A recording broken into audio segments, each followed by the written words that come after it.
মাসুমাস কুকবুকে আপনাদের প্রত্যেককে স্বাগত জানাই। কেমন আছেন আপনারা? আশা করছি প্রত্যেকে খুব ভালো আছেন। এই গরম পড়েছে, হালকা গরম বলা যায়, খুব গরম এখনও পড়েনি।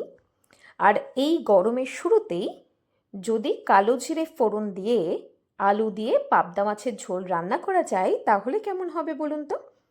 সর্ষে পোস্ত পাবদা বা সর্ষে দিয়ে পাবদা মাছ তো আমরা রান্না করেই থাকি, আমিও বহুবার রান্না করেছি। তবে ভাবলাম একটু অন্যভাবে যদি পাবদা মাছটা আমি রান্না করি তাহলে কেমন হয়। আমি অবশ্য প্রথমবারই ট্রাই করলাম আলু দিয়ে পাবদা মাছের ঝোল, খেতে কিন্তু দুর্দান্ত হয়েছিল। প্রথমে কি করেছি, প্রথমে পাবদা মাছগুলোকে ভালো করে ম্যারিনেট করে নিয়েছি। এই হলুদ, নুন এবং সর্ষের তেল দিয়ে খানিকক্ষণ মাখিয়ে আমি রেখে দিয়েছিলাম। তারপর আমি মাছগুলোকে গরম তেলে দিয়ে এক এক করে ভেজে নিয়েছি। খুব ভালো করে কিন্তু মাছগুলো ভাজতে হবে, একেবারে এপাশ ওপাশ করে উল্টে পাল্টে আমি মাছগুলোকে কিন্তু এক এক করে ভেজে নিয়েছিলাম। প্রথমে আমি দেখুন কড়াইতে 3টে মাছ দিয়েছি। সেই মাছগুলো যখন ভাজা হয়ে যাবে সেগুলো তুলে নেওয়ার পর আরও কয়েকটা মাছ আমার ছিল, সেগুলো আমি তেলের ওপর দিয়েছিলাম এবং ভালো করে ভেজে নিয়েছিলাম।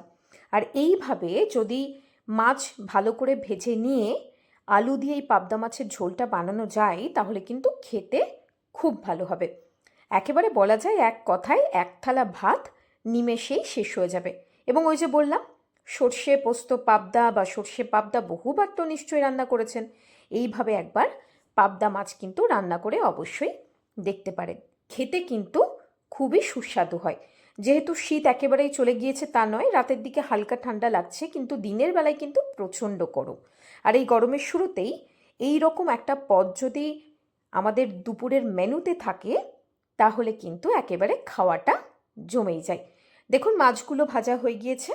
মাছগুলো তুলে নেওয়ার পর যে অবশিষ্ট তেলটা ছিল কড়াইতে, সেই তেলেই এক এক করে কেটে রাখা আলুগুলো আমি দিয়ে তারপর এপাশ ওপাশ করে খুব ভালো করে কিন্তু ভেজে নেব।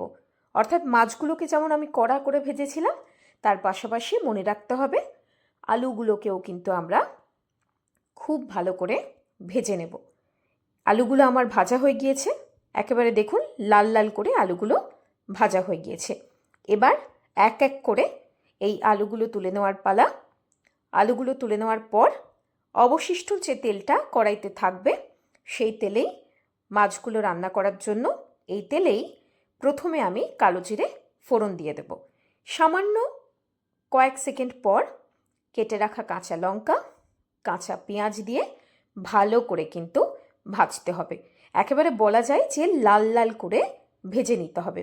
বেশ কিছুক্ষণ কিন্তু নাড়ানাড়ি করে একেবারে লাল লাল ভাজা হয়ে গেলে তারপর আদা রসুনের পেস্ট কিন্তু এই পেঁয়াজ এবং লঙ্কা ভাজার মধ্যে দিয়ে দিতে হবে এবং আদা রসুনের কাঁচা গন্ধ না যাওয়া পর্যন্ত আরও খানিকক্ষণ খুব ভালো করে মিশিয়ে নিয়ে নাড়াচাড়া করে নিয়ে তারপর কেটে রাখা টমেটো দিতে হবে। তারপর আরও কিছুক্ষণ নাড়াচাড়া করে পরিমাণ মতো লবণ, পরিমাণ মতো হলুদ, পরিমাণ মতো জিরে গুঁড়ো, পরিমাণ মতো ধনে গুঁড়ো দিয়ে ভালো করে কিন্তু আরও খানিকক্ষণ নেড়ে নিতে হবে। অর্থাৎ এই যে মশলাটা আমি তৈরি করছি সেই মশলাটা কিন্তু একেবারে ভালো করে কষিয়ে নিতে হবে। আর এই পর্যায়ে সামান্য চিনি আমি অ্যাড করেছি। সামান্য চিনি দেওয়ার পর আবারও ভালো করে মশলাটা কষাতে হবে এবং আমি সামান্য জলও অ্যাড করেছি, যেহেতু মশলাটা কষাতে সুবিধা হবে এবং নিচে লেগে যাবে না। মশলাটা যতক্ষণ না পর্যন্ত কষা হচ্ছে ততক্ষণ ভালো করে নেড়ে ছেড়ে মশলাটা ভালো করে কষিয়ে তারপর ভেজে রাখা আলুগুলো কিন্তু এই মশলাটার মধ্যে দিয়ে আরও খানিকক্ষণ কিন্তু কষাতে হবে। মশলাটা তো কষা হয়েইছে, কিন্তু আলুগুলো দিয়ে আরও একবার ভালো করে কষিয়ে তারপর কিন্তু গরম জল দিয়ে দিতে হবে। রান্নায় কিন্তু ঠান্ডা জল ব্যবহার করার থেকে যদি আপনারা গরম জল ব্যবহার করেন তাহলে কিন্তু সেই রান্নার টেস্ট আরও দ্বিগুণ বেড়ে যায়। আমি এক্ষেত্রে এই ঝোলটা তৈরি করার সময়ও কিন্তু গরম জল ব্যবহার করেছি। দেখুন গরম জল দেওয়ার পর জলটা যখন ভালো করে ফুটে উঠেছে তখন ভেজে রাখা পাবদা মাছগুলো আমি এক এক করে দিয়ে দিয়েছি।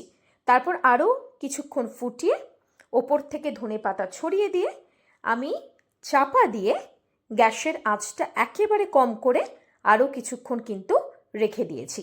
ঢাকনাটা তোলার পর দেখতেই পাচ্ছেন একেবারে রান্না কিন্তু রেডি। আলু দিয়ে পাবদা মাছের ঝোল।